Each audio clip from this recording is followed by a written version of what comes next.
이제 우리 개인적 공급하고 사업상 증여 봅시다. 이건 우리 실기에서 나올 거예요.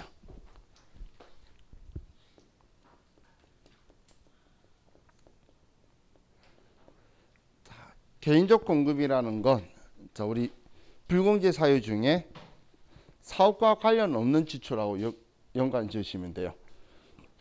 개인적 공급은 우리 대표이사가 개인적으로 쓰든 아니면 직원한테 개인적으로 쓰라고 주든 매출세액을 창출하는 걸로 생각할 수 없는 행동을 했는데, 그럼 사업하고 관련 없으니까 처음부터 불공제 받아라는 건데, 이걸 우리가 개인적으로 사용해 버리면 팔아버렸다고 하겠다는 거예요.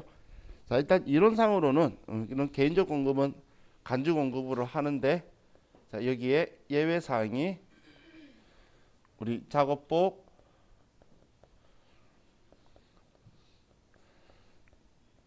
작업모, 작업화, 그리고 직장 연예비,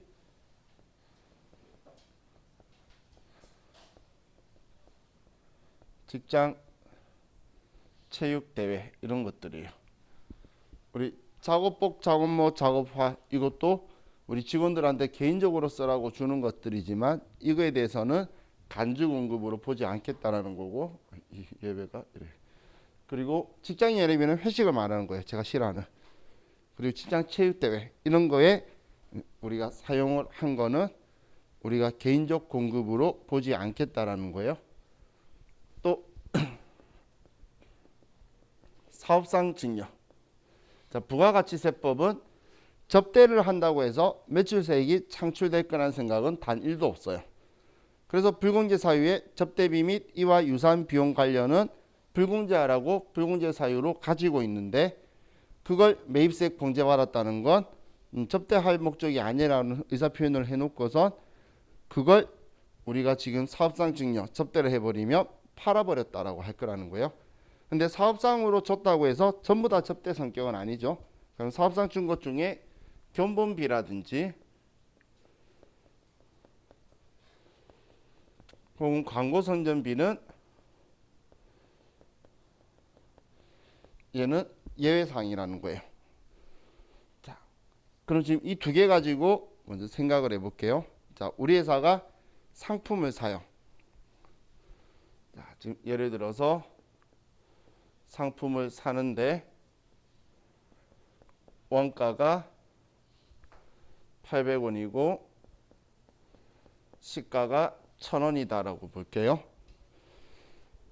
자, 근데 이 상품 물건이 있는데 이걸 처음부터 우리 회사가 접대 목적으로 샀어요. 그럼 접대 목적으로 샀으면 우리가 메인 매출 전표에서 54번 불공이라고 하고 과세 표준은 800원에 80원이 되겠죠. 그럼 분계를 하면 우리는 매입세액 공제 안 받을 거니까 공제받지 못할 매입세액은 취득원가에 포함시키거나 아니면 관련 비용으로 처리하죠. 그래서 차변에 접대비 880원, 이 돈을 현금으로 지급했으면 현금 880원 이렇게 처리가 될 거예요. 분계가. 자, 그런데 자, 우리 회사가 얘를 정말 판매 목적인 것처럼 상품으로 취급을 한 거예요. 그래서 51번 매입과세 800원에 80원짜리 부가 세금계산서를 받아서 차변에 부가세 대급금 80원, 상품 800원, 이 돈을 880원을 주고 이렇게 샀어요. 그럼 내장부에 상품이다라고 쓰거나 제품이라고 썼다는 건 과세사업자니까 매출세액을 창출하겠다라는 의사표현이에요. 그래서 매입세액 공제까지 받았는데 이걸 거래처에 줘버린 거예요. 그러면 부가가치세법은 괘씸해서 너 이거 시가로 팔아버린 거야. 14건별 이거 너 팔았다를 시가로 팔아버렸다고 할 거라는 거예요. 그럼 1000원에 팔았으니까 부가가치세 100원 가지고 와. 그럼 대변에 부가세 예수금 100원이 될 거고, 자, 그럼 얘는 100원은 부가가치세법 때문에 가져다 줘야 되는 거고. 자, 그럼 이제 그 아래 우리 분계로는 지금 장부에 상품 적혀 있던 거 거래처에 줬죠. 그래서 상품을 주고 얘는 매출 원가에 포함되면 안 되니까 타계정으로 대체 쓰고 800원을 지워주고 차변에 접대비 900원이 되게 될 거라는 거예요. 그럼 처음부터 그냥 공제를 안 받아버렸으면 접대비는 880원이 될 건데 이걸 매입세 공제 받아서 이걸 사업상 증여로 접대해버리면 우리는 시가로 하기 때문에 원가와 시가의 부가가치세 차이만큼이 이 징벌효과로 더 부과되는 효과가 나오게 되죠. 이렇게 처리를 해버리겠다는 거예요. 근데 지금 얘가 접대인 경우에 이런 거고, 자, 만약에 개인적 공급에서 직원한테 준다면, 직원한테 주게 되면 그냥 차변에 복리후생비라고 쓰게 되는 거죠. 직원한테 주는 거지만 우리 사업하고 관련 없는 것들 있죠. 우리 창업기념일, 뭔 상관 있어? 우리 매출세액이라. 그런 것들은 우리 54번 불공인데 매입세 공제받은 걸로 회사가 생산한 제품이나 팔려고 사온 상품을 주게 되면 우리 직원들한테는 복리후생비라고 쓰게 돼요. 자, 그런데 직원들이 가져간 거하고 대표이사가 가져간 거하고는 차이를 둬요. 왜냐하면 법인세법에서 직원들한테 준 거는 여기 부가가치세법이 뭐라고 하는 거지 얼마든지 많이 주라는 거야. 직원한테는 다 비용으로 인정해 줄 거예요. 그런데 대표이사가 가져간 거에 대해서는 이 돈만큼 돈 빌려간 걸로 할 거예요. 다 갚아라고. 그래서 대표이사가 가져간 경우에는 이사의 경우에는 얘를 가지급금이라고 쓸 거예요. 가지급금이다라고. 그럼 여기에 매입 매출 전표에 우리 문제가 나왔을 때 54번 불공이라더라도 이 가지급금에는 대표이사 이름을 거래처를 바꿔줘야 돼요. 자, 얘도 사업상 증여의 간주 공급에 걸렸을 때도 대표이사는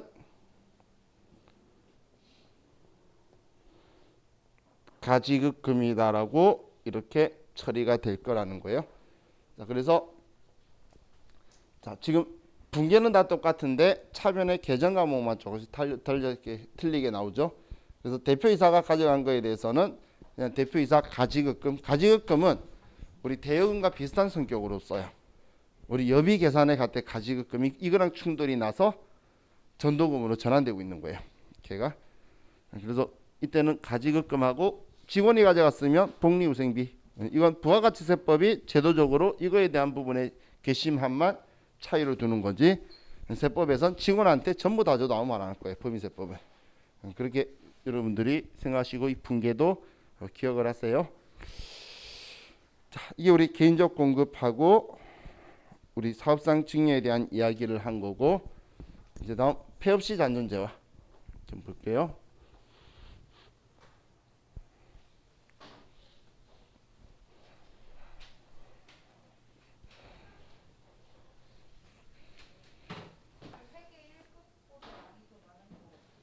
그렇죠. 그래서 우리 회계 1급 같이 시험 보시는 분들은 회계 1급 공부 안 하셔도 돼요. 그냥 이것만 공부하셔도 돼요. 회계 1급의 차이가 나는 거는 전기물 재무제표 맞추는 거랑 장부 조회하는 거밖에 없는데 장부 조회 공부 안 해도 돼요. 세무 2급이 안 됐죠? 또 뜬다? 세무 2급 들어봐요. 또 포함시켜요. 전부 다 나와요. 문지수도 일반전표, 매매치전표, 우리 부속서류, 결산 전부 다 나와요. 원진수까지. 그리고 법인세가 또 튀어나와서 그렇지. 그래서 그냥 아래쪽 거는 지금 회계 1급은 우리 전기분 재무제표 맞추는 정도만 회계 1급 많이 또 보시는 분은 마지막에 보고 가면 나머지는 뭐 조회 걱정 안 하셔도 돼요. 부가가치 신고서를 직접 작성하고 있을 거기 때문에 부가가치 신고서에 뭐가 있는지도 다 알아요. 직접 내가 쓰고 있는데 뭐가 있는지 왜 모르겠어. 긍정적인 생각. 이것만 하면 회계 1급이 안 해도 되는구나. 그 생각하고 이것만 생각하시면 돼요. 그죠? 자, 그럼 폐업시 잔존재와 맞죠? 여러분들이 그 하나만 좀 주의하시면 돼요. 회계 1급 일반 전표 문제나 매매처 전표 문제가 세무 2급보다 훨씬 쉬워요. 근데 세무 2급 문제만 보다가 회계 1급 문제를 보죠. 그럼 괜히 쓸데없이 이렇게 쉬울 리가 없는데 이 생각에 꼬아 생각해가지고 틀리시는 분이 있어요. 문제가 나오다 많은 느낌이 드는 것들이 좀 있어요. 그 행동만 안 하면 문제 없어요. 자, 그럼 폐업시 잔존재화는 그냥 우리 회사 가게를 아예 접은 거예요. 누구한테 넘긴 게 아니고. 그럼 아예 그만두게 되면, 자, 우리 부가가치세법은 폐업하기 전까지 매입세 공제받은 물건들이 있죠. 그 물건들을 우리가 사업자인 상태여서 자, 우리가 팔아버리면 이제 비사업자가 되죠. 우리 같은 일반 개인. 그러면 비사업자에게 우리가 폐업한 날에 폐업일에 재화를 공급한 걸로 봐버릴 거예요. 폐업한 날에 공급한 걸로 봐버릴 건데, 자, 여기에서 이제 우리가 또 봐둘 게, 자, 과세 표준을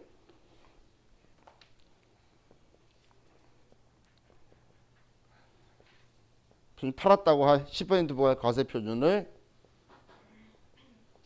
재고 자산은 시가로 하는데 고정 자산은 취득 원가에서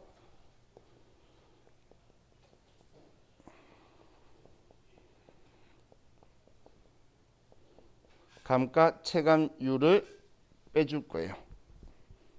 율자가 이율자를 안 쓰더라. 체감률을 빼줄 거예요.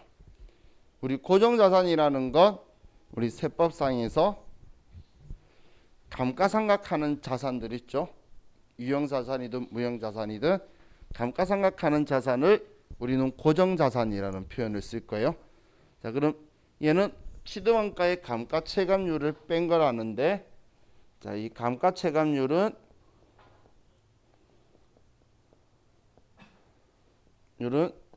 1과세기간에, 이건 부가가치세법의 생각이에요. 건물이나 구축물은 5%씩 다른 걸로 보고, 그 외 기타 자산은 25%씩 다른 걸로 볼 거예요. 25%씩. 그럼 우리가 사왔을 때에 지금 건물이나 구축물은 10년 쓴다 보고 얘는 2년 쓴다고 본다는 거예요. 그냥 우리 표현대로 하면 1과세 기간에 25% 다른 거니까 6개월에. 그럼 처음 사왔을 때 과세 사업을 예를 들어 비품을 샀으면 2년간 쓸 줄 알았는데 그래서 공제해 줬는데 2년 다 안 쓰고 끝냈으니까 그럼 남아있는 비율만큼은 팔아버린 걸로 10%를 계산하겠다는 거예요. 이게 우리 폐업시 잔존재화의 과세 표준으로 쓰는 거예요. 전부 다 시가가 아니고 재고자산은 시가인데 고정자산은 취득원가의 감가체감률을 뺀 만큼을 한다. 이렇게 보시면 돼요. 이게 대해서는 지금 여기만이 아니고 나중에 저와 같이 공부할 공제받지 못할 매입세 명세서에 우리 거기에서 또 재계산이라는 걸 하면서 얘 다시 볼 거니까 그때 얘 다시 한번 더 설명을 드릴게요. 자, 여기까지가 이제 우리 재화의 공급에 대해서 이야기를 했는데, 자, 다음 페이지 넘기시면 제일 위에 있는 건 신경 안 쓰셔도 되고, 자, 재화의 공급으로 보지 아니하는 경우에 담보의 제공, 담보의 제공은 회계상의 거래도 아니죠. 그리고 사업의 포괄적 양도. 자, 사업을 양도하는데 제가 이런 표현 썼죠. 개인 사업자는 나는 폐업, 이제 인수하는 사람은 개업이라 그랬죠. 그런데 내가 그냥 문 닫고 끝내버리면 여기에 걸리는데 다른 사람한테 넘기면 제가 팔던 물건을 그 인수한 사람이 또 팔아서 매출세액을 받아 세무서에 내겠죠. 그 행위를 뭐라고 하냐면 우리는 권리와 의무를 전부 다 넘긴다라고 해서 포괄적 양도라고 하는 거예요. 그런 경우에는 과세 거래로 보지 않는 거예요.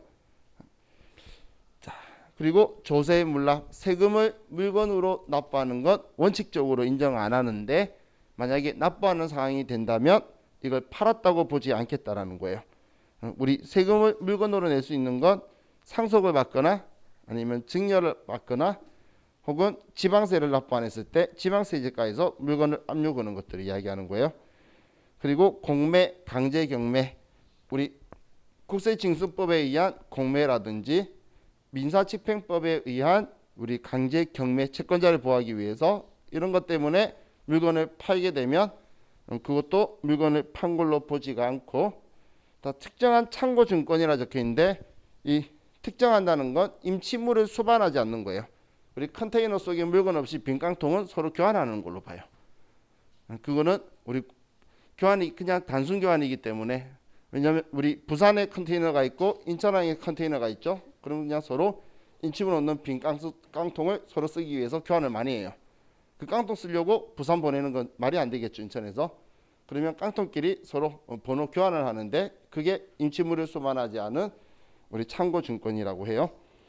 자, 그리고 특별재난 지역에 무상으로 주는 거. 이 좋은 일 하는 건데 특별재난 지역에 완전 무상이에요. 일부라도 좀 받으면 과세 거래 같아요. 그걸 완전히 무상으로 주는데 이걸 팔았다고 해버리면 그 기부하는 사람한테 부담이 되겠죠. 그래서 과세 거래로 보지 않는다라고 보시면 돼요.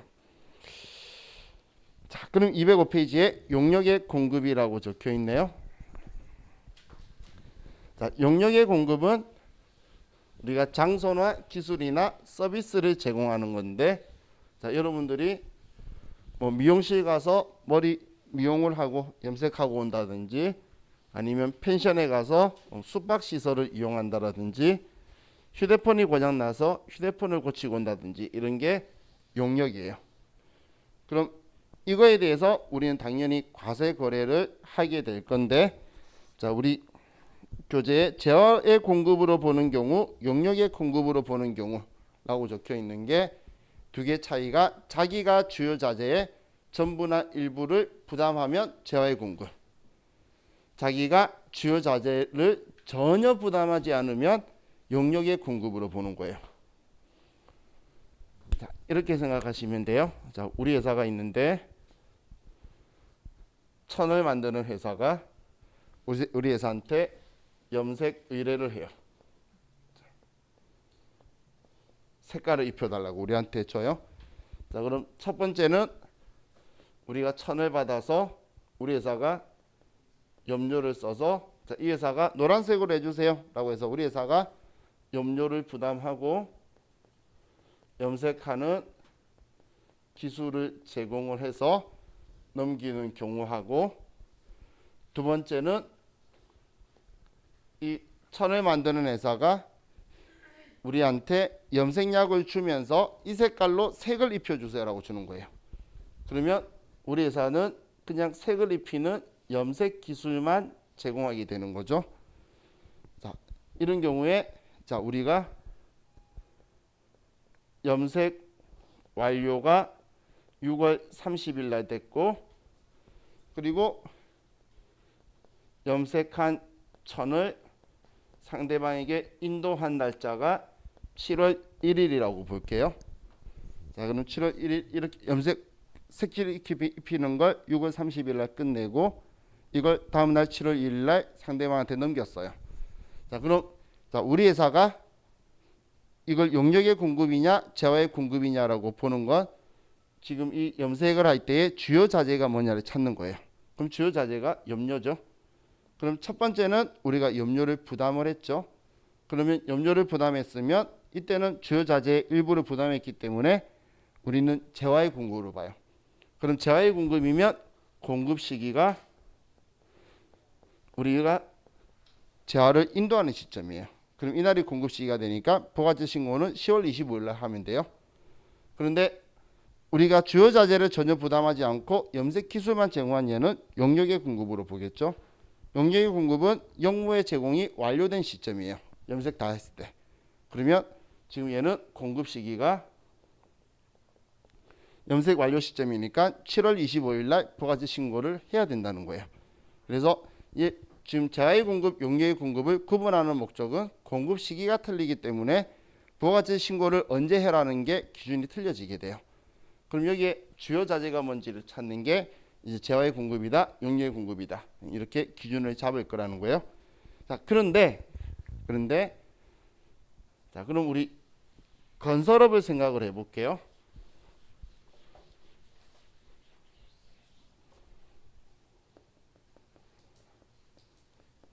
자, 건설업의 경우에 자, 시공사가 건설업이라고 이야기했죠. 그럼 시공사가 건물을 지으면서 시행사한테 시멘트 사다 주세요, 콘크리트 사다 주세요, 뭐 철근 사다 주세요 이런 이야기 하나요? 자기들이 사서 짓잖아요. 그럼 주요 자재 전부나 일부를 부담을 했죠. 하지만 이 건설업의 경우에서는 주요 자재 부담 유무를 불문하고 용역의 공급으로 보는 거예요. 주요 자재 부담 유무를 불문하고 용역의 공급으로 보게 돼요. 건설업은.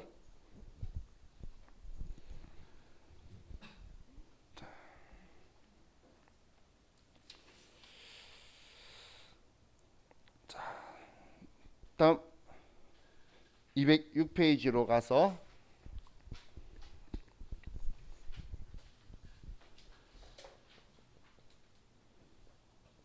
용역의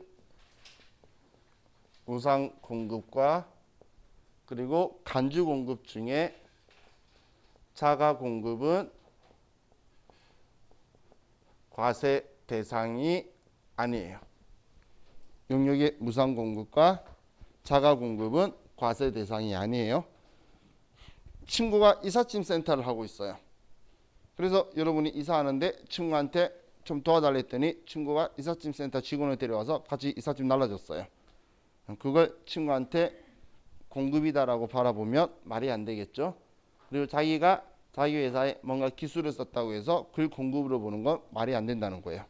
그렇기 때문에 이건 우리가 과세 거래로 보지 않는데, 자, 예외가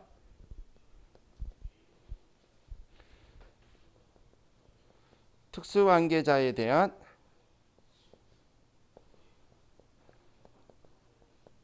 사업용 부동산의 무상 임대는 과세 거래로 보게 될 거예요. 그 이유가 특수관계자와의 거래에 대해서는 우리가 부당행위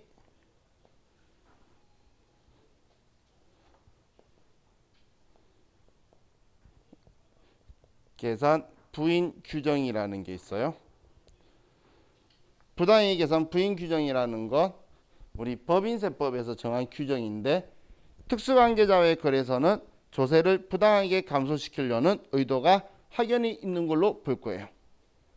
그렇기 때문에 특수관계자에 대해서 사업용 부동산을 무상으로 공급하는 경우에는 이거는 우리 용역의 공급으로 볼 거란 이야기예요. 자, 그리고 이제 우리 고용관계에 따른 거. 고용관계에 따른 걸 용역의 공급으로 볼 수가 있나요? 좀 말은 안 되죠. 그런데 시험에는 말 자주 해요. 자, 그래서 그 종속적인 관계에서 우리 근로 제공은 아니 과세 거래가 당연히 아니다라고 생각하시면 돼요. 자, 그럼 지금 제가 간주 공급이 과세 대상이 아니라고 한 게 아니라 자가 공급은 과세 대상 아니라 그랬죠. 그러면 개인적 공급 그리고 우리 사업상 증여 이런 것들은 과세 거래가 맞아요. 과세 거래가 맞는데 지금까지 단 한 번도 포착되어서 실질적으로 과세된 적은 없어요. 없지만 과세 거래는 맞아요. 자, 부수 재화의 용역 적혀 있는 곳에는 위에 옆에다가 이렇게 적어주세요. 주된 거래를 따른다.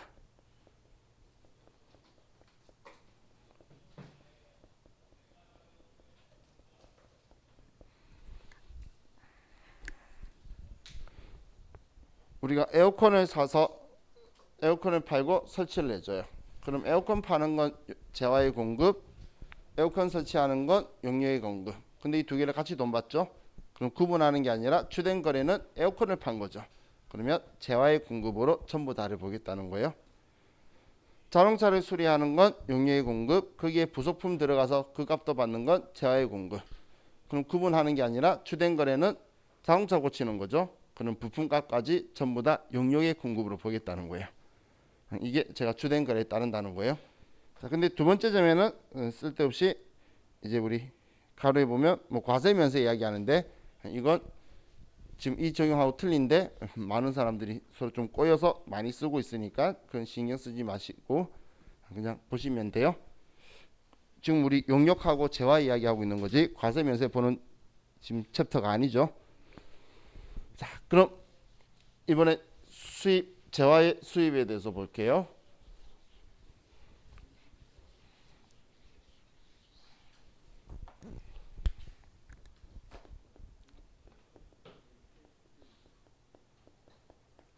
자, 재화의 수입은 우리가 사업자가 납세 의무자인 경우가 아니고 재화를 수입하는 자가 납세 의무자인 경우예요. 자, 우리 회사가 있고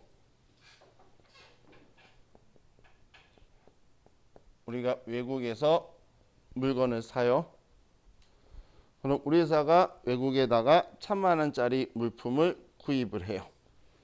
그럼 외국 회사는 당연히 우리한테 물건을 줘야 되는데 그런데 이 회사는 자, 우리의 세관이라는 곳으로 물건이 가요. 자, 그럼 우리는 소비지국 과세의 원칙이기 때문에 수입하는 물건에 대해서는 우리가 세금을 부과를 해야 되겠죠. 그렇기 때문에 세관장이 이 물건을 받아서 이 물건에 부가가치세 10%를 붙여서 징수를 하고 물건을 반출할 거예요. 그럼 자, 여기 지금 세관에 들어온 이 구역을 보세구역이라고 표현하는데 자, 이 보세구역까지 들어온 이때는 우리 아직 재화의 수입이 된 게 아니에요. 자, 이게 지금 우리 교재에 보시면 207페이지 위에 그림 있는 곳에 외국 A 적혀 있는 거 보시나요? 표에 외국에서 보세구역으로 들어온 거는 얘는 아직 과세거래가 아니에요. 재화의 수입으로 보지 않는다라는 거예요. 자, 그럼 이 상황에서 이제 우리 세관이 그럼 우리한테 부가가치세를 가지고 오면 물건을 반출을 해주겠죠. 그럼 부가가치세 산출을 하려면 과세 표준이 있어야 그게 10% 부과할 거잖아요. 그럼 재화의 수입의 과세 표준은 얘는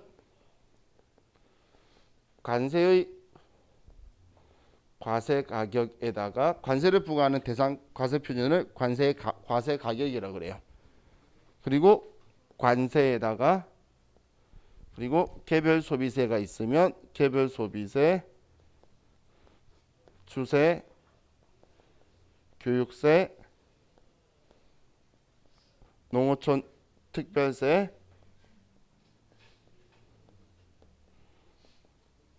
교통에너지, 환경세 이 모든 금액을 과세 표준으로 삼아서 이거에 10%를 달라고 할 거예요. 이 금액의 10%를.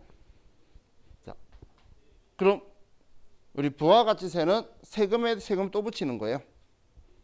모든 금액에. 그럼 내가 지금 1,000만 원의 물건을 샀다? 관심 없어요. 과세 가격이 만약에 얘 관세 붙이려고 하는데 1,200이었다? 그럼 1,200. 그게 관세 뭐 200 얼마 전부 다 붙어서 얘가 2천만 원이 될 수도 있는 거예요. 그럼 그 금액의 10%니까 200만 원 가지고 오라고 하겠죠. 그러면 우리 회사는 자, 예를 들어서 이제 물건을 받기 위해서 부가가치세를 자, 200만 원을 줬다라고 볼게요. 근데 우리 회사가 과세 사업자예요. 자, 과세 사업자라면 이 부가가치세 지금 우리가 부담할 필요 있나요? 난 이거 팔려고 사온 거야. 수입한 거야. 그럼 우리가 부담할 필요가 없죠. 그런데 지금 부가가치세 줘야 물건 줄 거잖아. 그럼 나는 이 부가가치세를 뭐에 확인되는 걸 공제받을 수 있다라고 했죠? 세금 계산서. 그래서 세관장한테 나 사업자 등록증을 제시하면서 내가 부가가치세 준 거에 대한 증빙을 달라고 하면 이제 세관장은 저한테 이제 물품을 넘겨줄 거예요. 이날이 수입 신고 수리일이 되는데 이 수입 신고 수리일이 공급 시기로 해서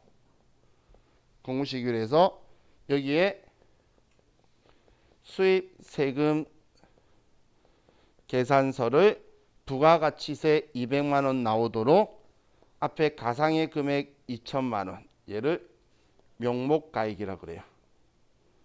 명목가액으로 2천만 원을 써서 200만 원의 세금을 받았다라는 증빙 세금 계산서를 세관장이 발행해 주게 돼요.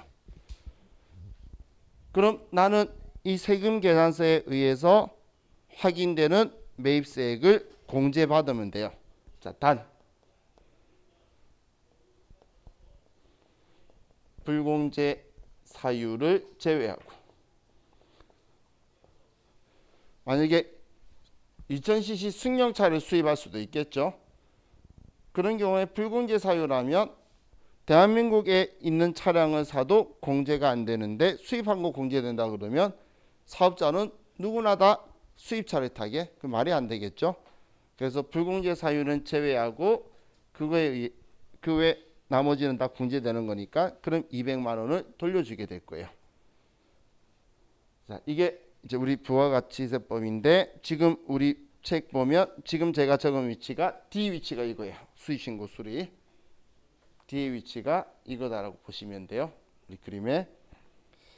자, 그럼 우리 보세구역 B에 보시면 보세구역 안에서 일어나는 거래 그림이 있죠. A, B 적어놓고 보세구역 안에서 일어나는 거는 그냥 10%예요. 그냥 일반 10%예요. 그 안에서도 지게차로 물건 날라주기도 하고 서로 막 거래가 일어나고 있겠죠. 그런 거는 그냥 일반 10%예요. 자, 그리고 우리 C 거래는 이제 국내에서 보세구역 들어가는 건 수출하려고 들어가는 거죠. 그죠? 근데 보세구역에서 밖으로 나가야지 수출하는 거지 보소구역에 무역상이나 오빠상한테 들어가는 건 일반 우리나라 과세거래예요. 근데 수출한다고 영세율 세금계산서는 적용시킬 수가 있겠죠. 그럼 영세율 적용은 일어날 수 있지만 일반적으로 그냥 과세다라고 표현하는 거예요. 직수출은 일반 과세를 적용할 수 자체가 없는 거죠. 자, 그게 지금 여기 있는 그림 내용이다라고 보시면 돼요. 자, 그럼 208페이지에 공급 시기를 좀 볼게요.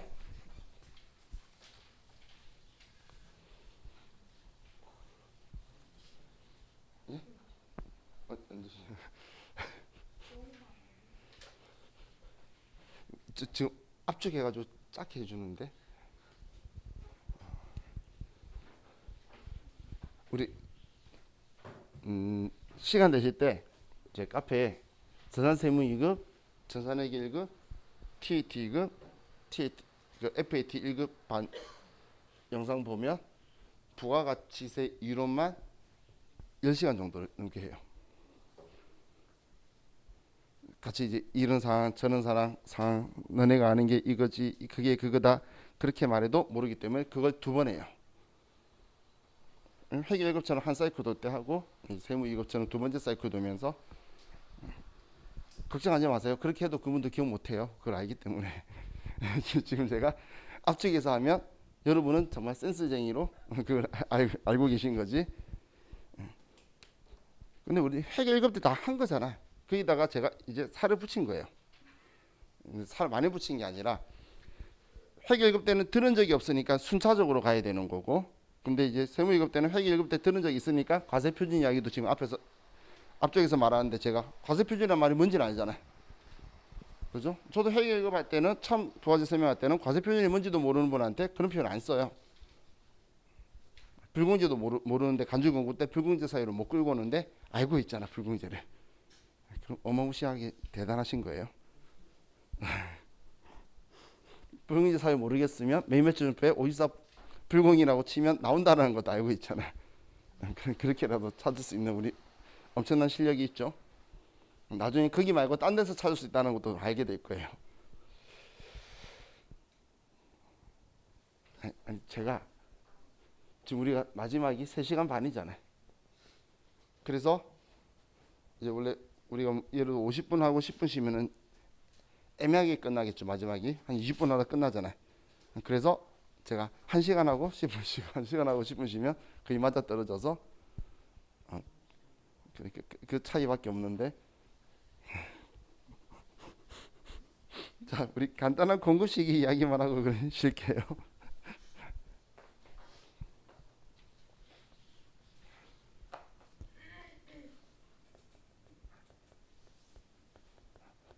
우리 제가 원하는 만큼 진도 못 빼면 평일날 저녁에 제가 나오라고 할 수도 있어요. 수업 시간 진도 당연히 쫙 나가고 문제 더 풀어주려고 화요일이나 목요일날 나오세요 할 수도 있어요. 왜냐면 지금 화요일 목요일날 수업 없거든. 저녁에 월수금은 있기 때문에 그런 일이 안 일어나게 우리 진도 쭉쭉 나가야 돼요. 제 수업의 특징이 시험에 딱 문제를 봤는데 한 번도 들은 적이 없다. 그런 일은 없게 만드는 게 제 목적이에요. 심지어 열심히 쓰시는 분들은 깜짝 놀래요. 들은 적이 없대. 열어봐. 그러면 자기가 적어놓은 게 보여요. 그게 제 수업의 특징이에요. 그래서 계속 알려주고 있어요. 누가 적었죠? 그런 말까지 하는 사람도 있어요. 자, 그럼 이제 공급 시기를 우리가 공부하는 이유는 자, 이 공급 시기가 부가가치세 신고하는 기준일이 되는 거예요. 기준일. 그럼 우리는 이 날짜를 기준으로 매입 매출 전표에 입력하는 입력 일자가 돼요. 이 공급 시기에 해당하는 거래는 매입 매출 전표에 쓰는 거고 공급 시기에 해당하지 않는 거는 일반 전표에 쓰는 거예요. 공급 시기에 해당하는 것만 쓰는 거예요.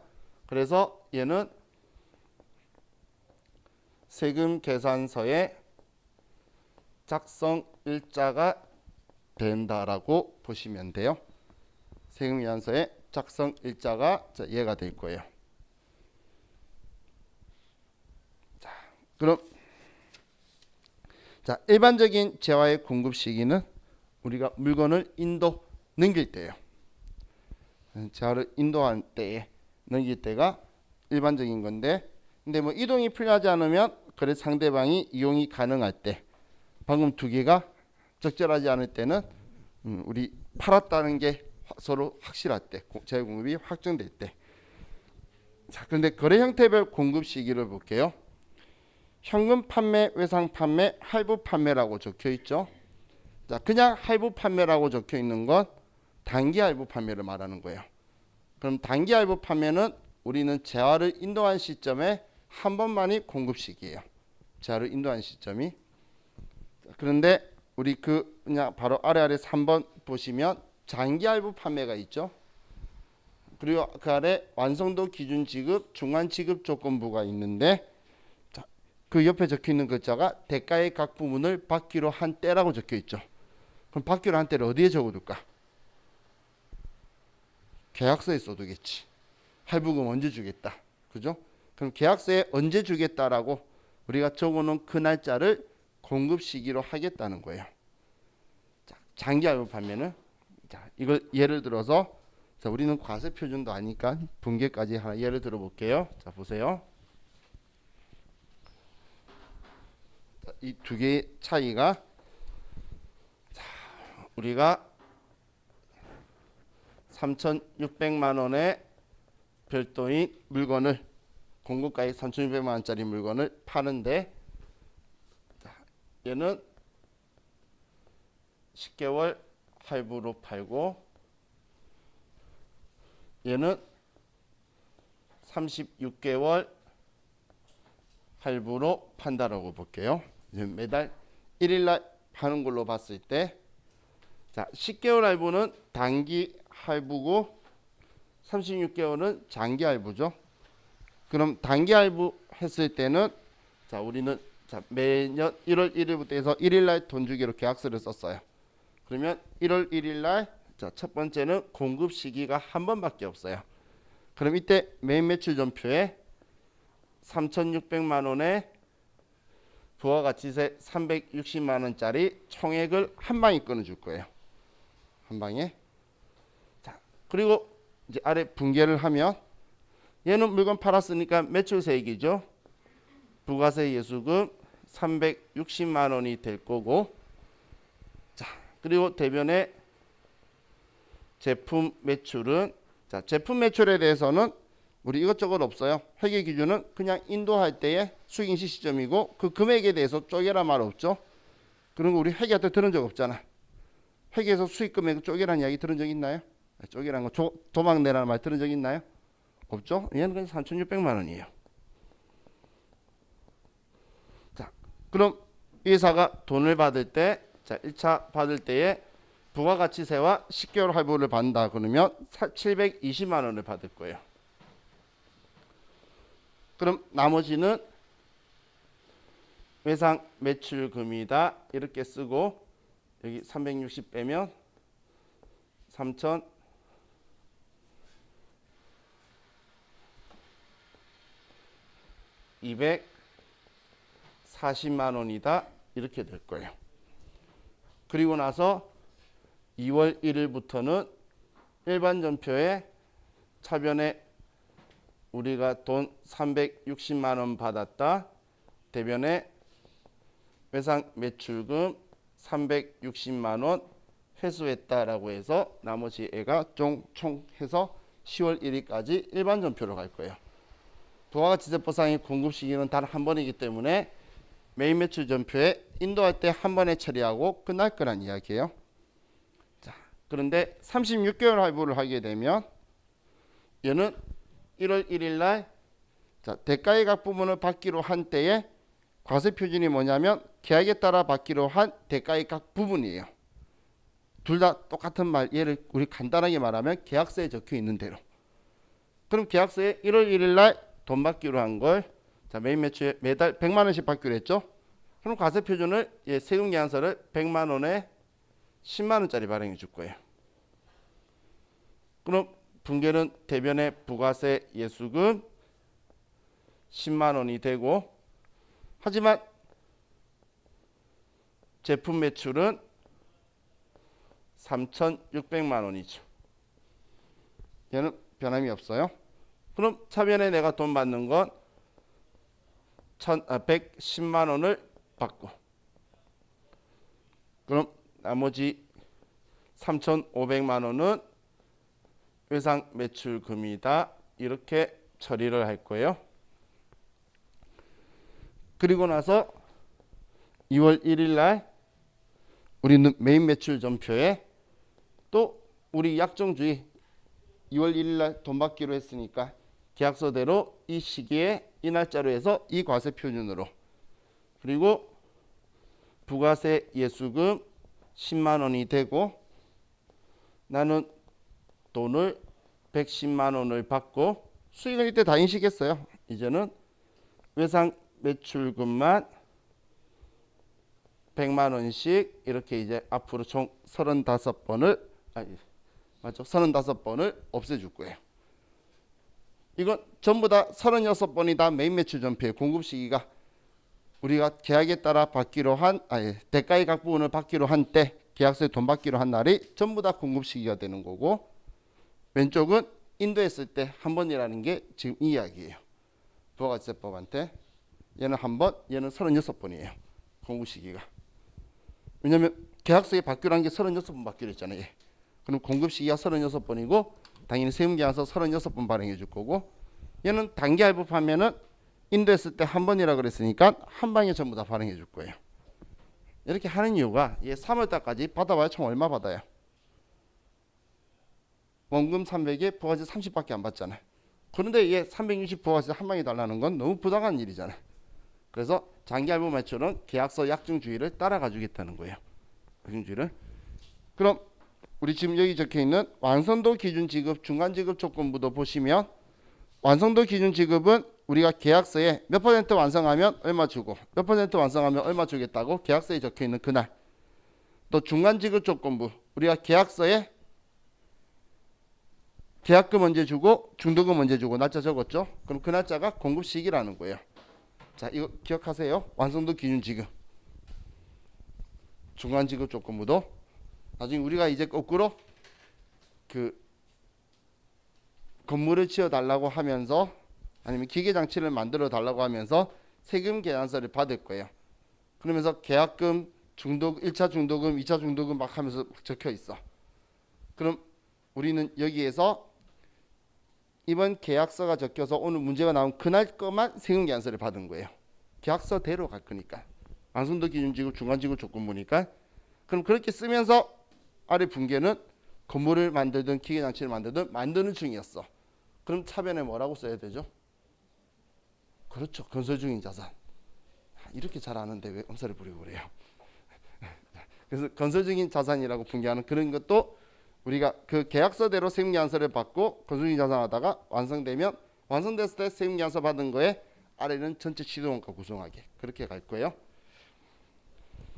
자, 그럼 다시 위에 뭐 반환 조건부, 동의 조건부, 기타 조건부 뭐 이런 거는 그 조건이 성취되거나 실제 일어났을 때 그 기준이고, 다시 아래 내려와서 5번에 재화의 공급으로 보는 가공, 제가 그 염색 회사인데 천을 인도했을 때라 그랬죠. 그 재화의 공급으로 보는 가공은 인도하는 시점이고, 간주 공급은 자가 공급, 개인적 공급, 사업상 증여는 당연히 재화를 사용하거나 소비했을 때고, 자, 폐업 시 잔존 재화는 제가 폐업하는 날 사업자가 비사업자한테 팔아버린 걸로 본다라고 했죠. 자, 그리고 무인 자판기, 얘는 참 황당하지만 자판기에서 돈 빼는 날이에요. 인치하는 날. 자, 그리고 우리 아래 수출의 경우에서 가가 내국 물품을 국외 반출 및 중개 무역 방식의 수출 적혀 있죠. 시수출하는 것 우리 공급 시기가 언제죠? 그렇죠. 선적일이죠. 그래서 선적일이다. 이렇게 기억을 해주시면 돼요. 자, 그럼 오른쪽에 209페이지의 용역의 공급 시기는 일반적으로는 용무의 제공이 완료되었을 때예요.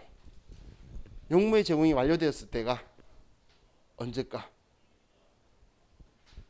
여러분들이 미용실 가면 머리 다 깎아줬을 때, 휴대폰 고치러 가면 휴대폰 다 고쳤을 때, 그때가 공급 시기란 이야기예요.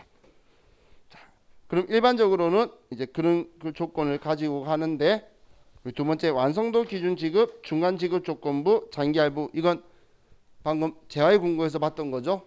똑같이 대가의 각 부분을 받기로 한 때, 그때를 공급 시기로 같은 조건에 적용을 해요. 자, 그런데 아래 특수한 경우를 볼게요. 특수한 경우에서 부동산 임대업자가 전세나 월세 보증금을 받는 경우인데, 그 마지막에 보면 간주 임대료라고 적혀 있죠. 자, 우리 부동산 임대 공급가입명세서라는 거 저와 같이 공부를 할 거예요. 자, 이 간주 임대료라는 건 뭐냐면, 부동산 임대업을 하는 사업자가 보증금을 받으면 그 보증금의 이자만큼 또 임대료를 받았다는 거예요. 부가가치세법이 제가 그런 게 아니고, 부가가치세법이 부동산 임대 사업자한테, 월세는 원래 그 우리 과세 거래예요. 그래서 여러분 회사에 월세 나올 때 세금계산서 발행해 주죠. 건물에서. 그 과세 거래니까. 근데 그 부가가치세 싫어할 필요 없죠. 추고 공제 받으면 돼요. 진짜 이상한 사람이 그 부가가치세 안 주려고 그냥 없이 해달라면 안 되냐고 사장님들이 있는데, 나 왜 그런지 이해가 안 가요. 주고 돌려받으면 되는데, 그죠? 우리는 과세 사업자면 우리 사업을 위해 사업장을 유지하기 때문에 매입세 공제가 되죠. 그럼 월세는 그런 과세 거래인데, 그리고 진짜 임대료 받는 거잖아, 건물주 입장에서. 근데 이 건물주한테 너 보증금 받고 있으니까 보증금의 이자만큼 넌 또 임대료 받았다고 간주하겠다는 거예요. 그게 간주 임대료예요. 정말 말도 안 되는 이상한 소리죠. 그런데 부가세법은 받고 싶대. 그럼 얘 실제로 받은 건가요? 아니죠. 근데 받고 싶대. 그럼 1년에 4번 받아야지. 그래서 억지로 만들면 1년에 4번 받고 싶으면 언제로 하냐면, 예정신고 기간 또는 과세기간 종료일을 공급 시기로 해서 다음 달 25일 날 신고할 때 가지고 오라는 거예요. 예정신고 기간 종료일 3월 31일로 잡으면 일기 예정이니까 4월 25일 날 신고할 때 가지고 오겠죠. 이렇게 해서 4번 신고하라라고 우리 예정신고 기간 또는 과세기간 종료일을 잡고 있어요. 또 그 아래에 우리 이 과세기간 이상이 거쳐, 이 과세기간이 1년이라고 했죠. 1과세기간이 6개월이니까 1년 이상에 걸쳐서 우리가 월세나 이런 것들을 선불이나 후불로 한 방에 받는 경우에, 그럼 받았을 때 전부를 신고하는 게 아니라 얘도 3개월치 구분을 해서 예정신고 기간 또는 과세기간 종료일로 해서 걔를 구분해서 부가세 신고를 하라는 이야기예요. 지금 특수한 경우에 1번, 2번이 둘 다 구획을 정확하게 나눌 수 없는 경우죠. 그럼 구획을 정확하게 나눌 수 없을 때는 1년에 4번 할 수 있도록 예정신고 기간 또는 과세기간 종료일을 공급 시기로 한다. 자, 이거 하나 기억해 두세요. 간주 임대료의 공급 시기가 그래서 예정신고 기간 또는 과세기간 종료일이에요. 그럼 3월 31일, 6월 30일, 9월 30일, 12월 31일이에요. 우리 간주임들에 대해서 회계 처리하는 거 하는데 그 날짜도 여러분이 아셨으면 참 좋을 것 같아요. 월세는 뭐 매달 10일일 수 있잖아. 간주임대로는 그 신고기간 마지막 날이 공급 시기다. 3개월치를 정해서 자, 나머지 공급 장소하고는 안 보셔도 되니까 자, 우리 이번 시간 여기까지 하고 쉬었다가 이제 용서의 면세하고 보도록 할게요. 쉬었다 합시다.